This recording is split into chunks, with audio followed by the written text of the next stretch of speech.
It was 7:42 p.m. on a rainy Thursday in Seattle when I opened the email. Not a new one, an old one. The kind of message you don't revisit unless you're trying to convince yourself that you're not crazy, that you did everything right, that you weren't just imagining it. The subject line was painfully clinical. Performance-based compensation proposal Q1 review. Sent exactly 184 days ago. Still unread. I hovered over it. I didn't click. I just stared, heart pounding louder than the hum of the fluorescent lights above me. That email had taken me 4 days to write. Not because I was demanding, but because I wanted it to be fair, documented, justified. I had pulled industry averages, listed our competitors' salary brackets, attached quarterly performance metrics showing I had retained over 93% of high-value accounts. I wasn't just asking for more. I was proving why I'd earned it. But the CEO, Ethan Cole, had never responded. Never even opened it. That's the thing about corporate cruelty. It doesn't always come with shouting or pink slips. Sometimes it arrives dressed in silence, a silence so precise, so deliberate, it cuts cleaner than any knife. I wasn't new. I wasn't lazy. I wasn't entitled. I was Helen Shaw, 49 years old, senior brand strategist at Bright Peak Collective. And for nearly a decade, I'd been the invisible scaffolding holding this agency together. I wasn't on the billboards, but I was behind every campaign that kept our doors open. My biggest client, Naturatech, a health tech giant, accounted for 38% of our annual revenue. I had onboarded them, nurtured them, saved 3 of their launches from disaster. They didn't call me strategist. They called me translator. I spoke their chaos into clarity, their maybes into measurable success. And still, I sat there, 6 months later, watching a ghost of an email float on my screen like a weightless betrayal.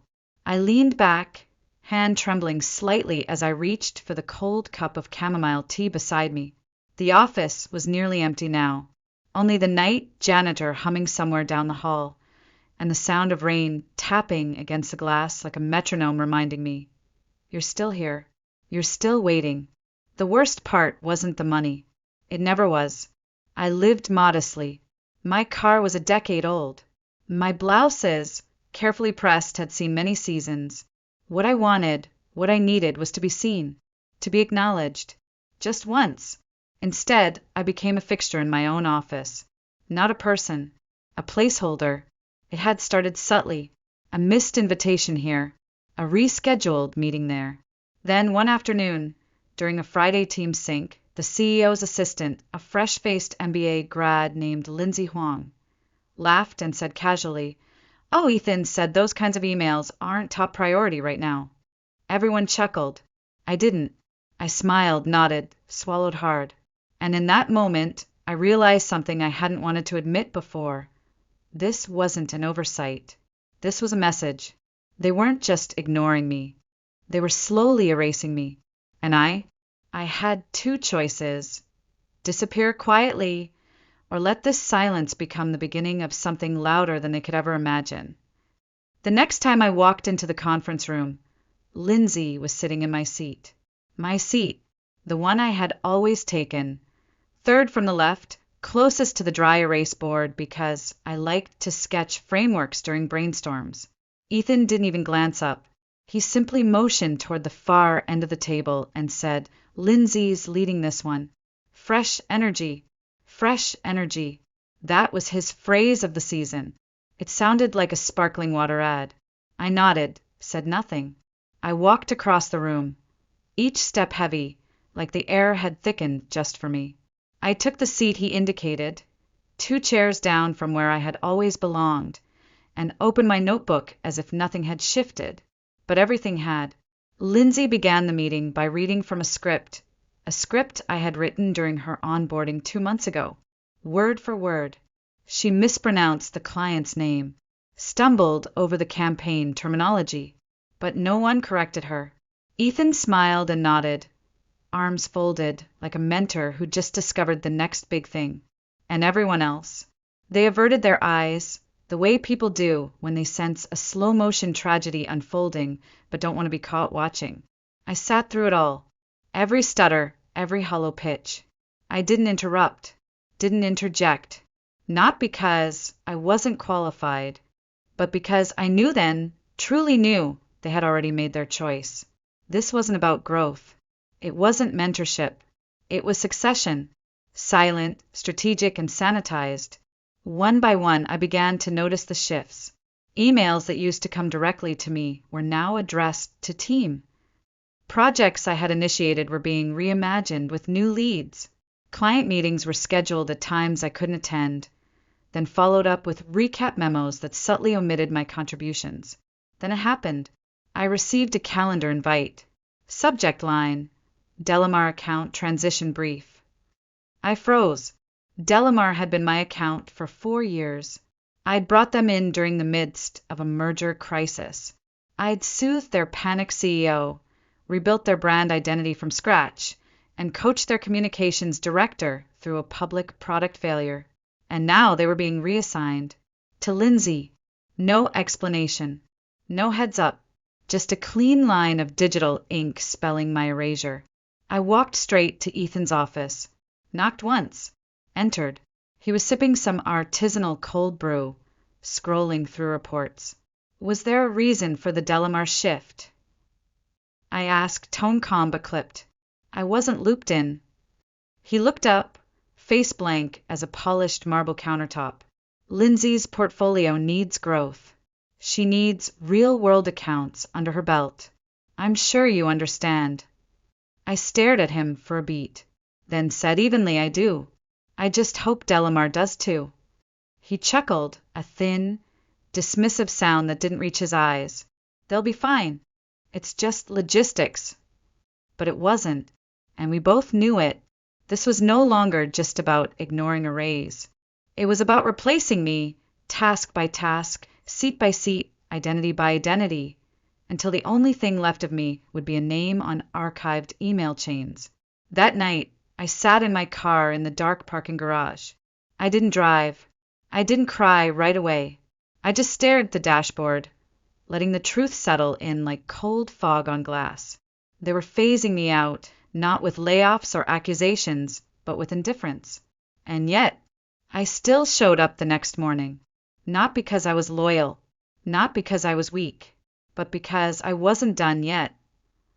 The Monday of the Q3 alignment meeting arrived with heavy skies and heavier silence. The office buzzed with its usual nervous energy. Cheap coffee, half-hearted greetings, and the unmistakable undertone of something shifting. The calendar invite had said, all strategic team leads mandatory. But I wasn't a team lead anymore, at least not officially. Still, I showed up. I wore my navy blazer, the one with the structured shoulders that made me feel like I still mattered, and stepped into the conference room like I had every quarter for 9 years.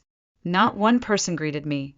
They glanced and looked away, the kind of look you give a colleague you think won't be around much longer. Ethan stood near the screen, remote in hand, smiling with that curated confidence he wore like cologne, manufactured, expensive but utterly hollow.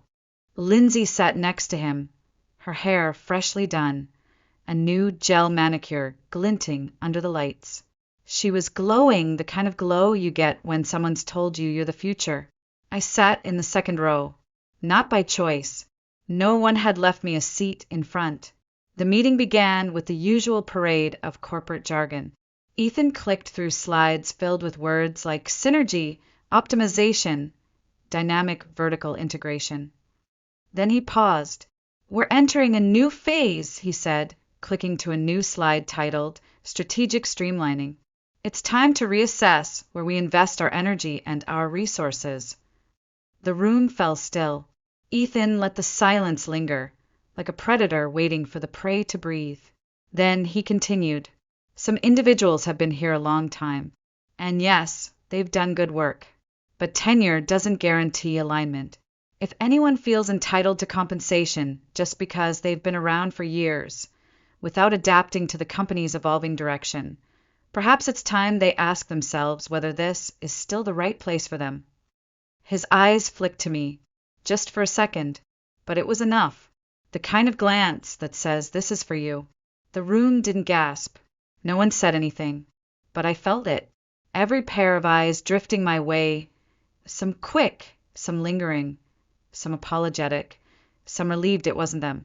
Lindsay shifted her papers, just barely smirking. And Ethan?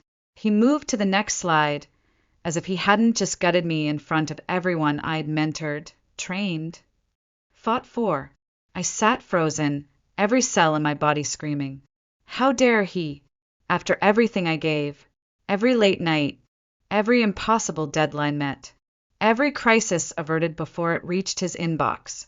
This was what I got, a public shaming masked as a strategic update. But I didn't flinch. I took notes like nothing had happened. I stayed until the end. Then I walked out of that room the same way I'd walked in, back straight, chin high, heart bleeding in silence. But something had changed. This wasn't about being passed over anymore. It was war. And I wasn't going to fight it with fire. I was going to fight it like a strategist, with patience, with precision. And when the time came, I would make sure Ethan heard everything he had refused to see. Loud, unignorable, and final. That night, I didn't go straight home. I stayed in the office long after the lights had dimmed and the hallways had emptied. I needed the silence, not the kind they had weaponized against me, but the kind I could finally claim for myself. I sat at my desk, hands still, heart racing. Then I opened my inbox.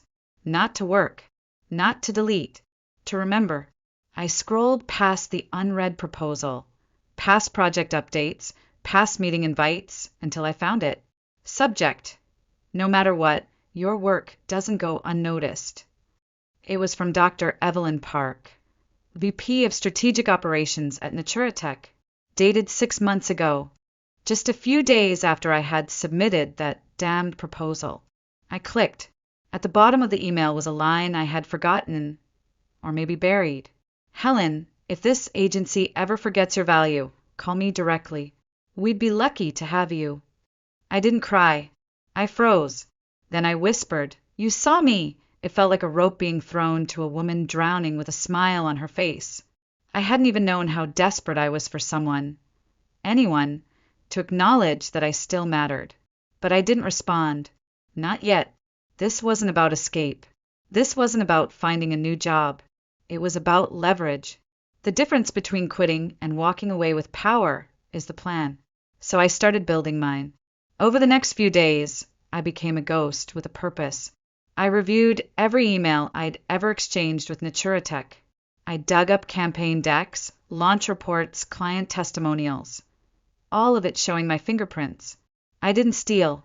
I didn't download. I didn't forward files. But I organized my truth. The proof that I wasn't just a replaceable cog. I had been the engine. Meanwhile, the office buzzed with false optimism. Ethan announced agile restructuring. Lindsay handed out vision boards for Q4. And I just smiled. Because they didn't know. They had no idea that I wasn't surviving anymore. I was preparing. 3 nights later, at exactly 9:13 p.m., I sat on my sofa with a glass of wine in one hand and my cursor hovering over the reply button in Evelyn's email. I inhaled, typed, "Hi, Evelyn. Your message meant more than you know. I'd be open to a conversation, strictly informal for now. Let me know when might be a good time. Helen." I hit send. The reply came 20 minutes later. "Tomorrow at 11 a.m. I'll send a link." My hands trembled. Not with fear, with possibility. I didn't tell anyone, didn't rehearse, didn't spiral. I simply prepared, because for the first time in months, I wasn't waiting for someone to open my email. I had opened the door myself. The next morning, I logged into the call 5 minutes early. I wore a soft gray blouse and a calm, neutral expression, the kind that says, "I'm here, but I'm not begging." At 11 a.m. sharp, Evelyn appeared on the screen, just as poised as I remembered. Sharp black glasses, silver hair swept back, and that calm confidence of a woman who had outlasted every kind of nonsense the industry could throw at her. She smiled, warm but direct. "Still keeping everyone in line over there," she teased. I returned the smile, just a twitch at the corner of my mouth. "Trying." She didn't press, didn't ask about Ethan or the disaster I was tiptoeing through. She just cut to the heart of it. "Let me be clear, Helen," she said, folding her hands. "Naturatech has been reevaluating our agency partnerships.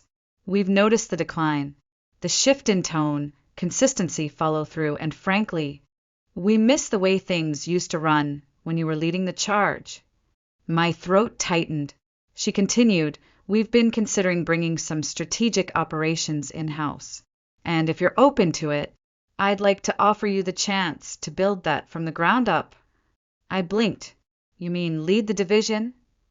"Build it, let it, staff it how you see fit. You'd report directly to the C-suite. Remote first, flexible terms, and of course," she paused, her smile widening slightly, "a salary that reflects what you're actually worth." It was almost too much. Too validating. Too sudden. Too perfect. But it wasn't a fantasy. It was a mirror, finally showing me a reflection that matched what I had given for years. I didn't say yes immediately. I asked questions. I stayed measured. But somewhere in my chest, something had already said yes the moment she uttered, "We miss the way things used to run." When the call ended, I didn't dance. I didn't pop champagne. I just sat there, hands in my lap, the cursor still blinking on my laptop screen, and let the realization settle in. I hadn't been invisible. I'd been ignored by the wrong people. And now, finally, the right ones were paying attention. Later that afternoon, I pulled together everything. Not stolen files, not confidential data, just the full story, my story, the records, the decks, the before and after snapshots of campaigns I'd rebuilt from ashes.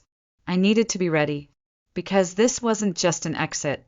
It was an exodus, and I wouldn't be walking out alone. Behind me would be the weight of everything they had taken for granted. It happened on a Thursday, the kind of Thursday that looked like any other, drizzly, gray, the scent of burnt coffee lingering in the break room. No one expected the tremor beneath their feet. I was sitting at my desk, reviewing my final notes for the week, when the first email came through. Subject line: Contract termination Naturatech. No greeting, no explanation, just one clean, cold statement from their procurement team to ours. Effective immediately. I read it once, then again, and then I smiled. Not a grin of vengeance, just the kind of small, quiet smile you wear when something inevitable finally arrives. I didn't say a word, didn't forward it, didn't react. But 20 feet away, Lindsay's screen lit up. I saw her shoulders tense. Minutes later, Ethan's door opened so hard it hit the wall. He stepped out with his phone glued to his ear. Voice hushed, movements clipped and sharp. The office fell under a strange hush. Not silence exactly, but tension, like the building had started to realize its foundation was cracking. By noon, the leadership team had huddled behind closed doors. By 2, Lindsay was summoned into the boardroom, trying to look composed as she juggled her laptop and printed talking points. And me? I typed, calmly, quietly, as if none of it involved me at all. Because they still didn't know. They didn't know how deep this would go. Naturatech wasn't just our biggest client. They were our anchor, our credibility in every new business pitch. The reason our Q2 numbers had survived a downturn. Without them, the entire operation trembled. By late afternoon, the panic had started to show. Delamar Imports went quiet. Greylight Labs requested a strategic review of their ongoing contract. Ethan passed my desk twice, didn't look at me once. I wasn't invisible anymore. I was untouchable. The next Monday, the air inside Bright Peak was heavy. No fake smiles, no small talk, just whispers and darting eyes. People walked slower. Some stared at their screens like they were waiting for something else to disappear. Lindsay's desk was cleared by noon. Rumor said she'd been reassigned to internal documentation. No clients, no campaigns, no visibility.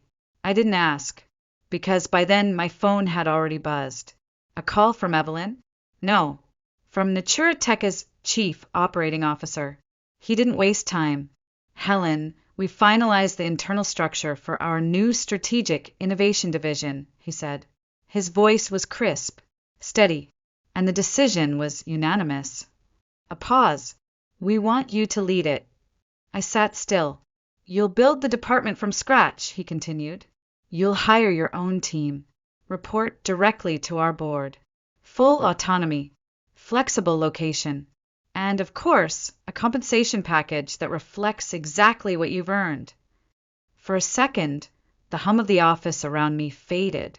This wasn't just a new role. It was validation. A position designed around my value, not in spite of it. And it had arrived not with applause, but with silence. The kind of silence I had learned to survive, and now to control. The next morning, Ethan emerged from his office like a man waking up inside the wreckage he'd created. His tie was loose. His smile, usually sharp and practiced, was cracked at the corners. He looked unfinished. He stopped by my desk, hesitated, then said, "Helen, got a minute?" I stood. No rush, no reaction, just presence. We walked into the boardroom, the same room where he once handed my seat to Lindsay without blinking. Now, it was just the two of us, the door clicking shut behind us like a lock sealing off the last page of a story. He didn't sit. Neither did I. He turned slowly, arms crossed, like he was searching for the version of me who used to say yes to everything. So, Naturatech, he began, forcing a laugh. Do you know why they pulled out? I looked him square in the eye. I assume it wasn't the weather. That landed. His face twitched. Come on, Helen. I kept my voice level. I'm not part of their leadership team. A pause. A flicker of realization in his eyes. So, they did reach out to you. I didn't answer. I didn't have to. He exhaled sharply, pacing once. Look, I know things have been tense. I was trying to push for a leaner model, fresh talent, you know. Maybe I misread some of the dynamics. But if you have any insight, any ideas on how we might re-engage with them, I'd really value your help. That word, value, it rang so false in the air I almost laughed. But I didn't. I just tilted my head. Calm. Precise. 6 months ago, I said, I sent you a proposal outlining what I needed, what Naturatech needed, what the entire strategic department needed to thrive. You never opened it. He blinked. You also reassigned my accounts, I continued, undermined my role, and promoted someone with no experience to replace me. Publicly. I miscalculated, he said, quietly. We both know you were central to that relationship. I stepped closer. Not confrontational, just present, grounded. I wasn't central, I said. I am. Then I added with finality, I've accepted an offer from Naturatech. I'll be leading their new strategic division, effective immediately. His face went pale. You're serious? Dead serious. A silence stretched between us. He clenched his jaw, arms folding tighter, like he could still hold something together. You're making a mistake, he muttered. No, I said steady. You did. And with that I turned, walked to the door, and left. Not just the boardroom. The building. The chapter. I didn't clear out my desk. There wasn't much left anyway. Over the months, I'd slowly stripped it down. First by accident, then by instinct. No framed awards. No photos. No artifacts of a loyalty that had been left unreciprocated. I paused at the elevator. The hum of fluorescent lights. The soft clicking of distant keyboards. And behind it all, the slow, inevitable collapse of a kingdom that thought I was just another piece to be replaced. The elevator doors opened with a soft chime. I stepped inside without looking back. No one followed. No one stopped me. And that was perfect. I didn't want a goodbye party. I didn't want a signed card from people who hadn't looked me in the eye for 6 months. I didn't want a cheap sheet cake in the break room with "Good luck, Helen" written in blue frosting by someone who couldn't remember my last name. What I wanted was for my silence to match theirs. I pressed the button. The doors began to close. Then Helen. I looked up. It was Lindsay. She stepped toward the elevator, stopping just shy of the threshold. Her tone was cautious, not remorseful, not defensive, just unsure. "Are you leaving?" I gave a slow nod. "I am." She hesitated. Then, quieter than I expected, she asked, "Is it true? About Naturatech?" I didn't confirm. I didn't deny it. I didn't need to. The rumor mill had done its job. She shifted awkwardly. "Well, good luck. You deserve it." That surprised me. Not because I needed her blessing, but because I never expected she had enough grace left to say it. "Thank you," I said simply. And the door slid shut. Down I went, through the floors I had once fought to rise in, through the walls that once heard my ideas and later forgot them. When I stepped into the parking garage, the air felt different, lighter, cleaner, sharper. I hadn't realized how heavy it had been to stay, to perform, to shrink myself so that others could shine brighter. No more. I drove home with no music, just the quiet hum of tires on wet pavement and the calm rhythm of a life finally shifting back into my hands. That night, I poured a glass of wine, opened my laptop, and logged into my new inbox. Helen.shaw@natratech.com, there it was. The welcome email sat at the top. "We're thrilled to have you on board. Let's build something exceptional together." I leaned back. My eyes stung not from sadness, but from something I hadn't felt in a long time. Joy. Not the joy of being praised, the joy of being trusted. Because for the first time in months, I wasn't surviving. I was starting over. And this time on my terms. 3 weeks into my new role, the first ripple reached me. It came in the form of a call, from a number I didn't recognize, but a voice I knew immediately. "Hey, Helen," he said. "It's Mark, from Greylight Labs." I smiled. Mark was a CMO I'd guided through one of the roughest product launches of his career. He didn't call for small talk. "Congrats on the move," he continued. "Honestly, we're thinking of doing the same." He didn't have to explain. I knew what he meant. They weren't just curious. They were following the work. Following me. Within days, 2 other clients, long-standing high revenue, reached out. Not with complaints. Not with urgency. Just interest. "Where did you go? Would you be open to consulting? Could we talk?" I didn't promise anything. I just listened. And with every conversation, it became clearer. The legacy they tried to erase was still very much alive. Meanwhile, word trickled in from back channels. Bright Peak was unraveling. Q4 contracts fell through. New business pitches went nowhere. Staff turnover had quietly doubled. Lindsay? She'd been moved again, this time to internal training. No clients. No launches. And Ethan? He'd gone quiet. No posts. No thought leader quotes on LinkedIn. No newsletters from the self-declared visionary. Too poetic, really. But I didn't gloat. That's not who I am. Instead, I reflected. Because here's a truth no one likes to say out loud. When you treat people like they're disposable, you teach them how to disappear. And when you push the right person far enough, you don't just lose them. You lose everything they protected, everything they held together while you were too busy promoting fresh energy. I wasn't perfect. I stayed longer than I should have. I swallowed more pride than anyone should.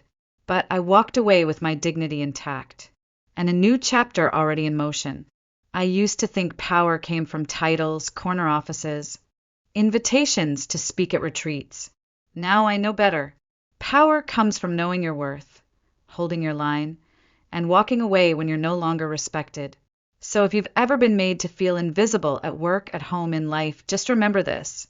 Sometimes the most powerful thing you can do is stay quiet, stay sharp, and let your exit echo louder than any scream. Because when you leave with grace and truth on your side, they don't just remember your absence. They feel it every single day.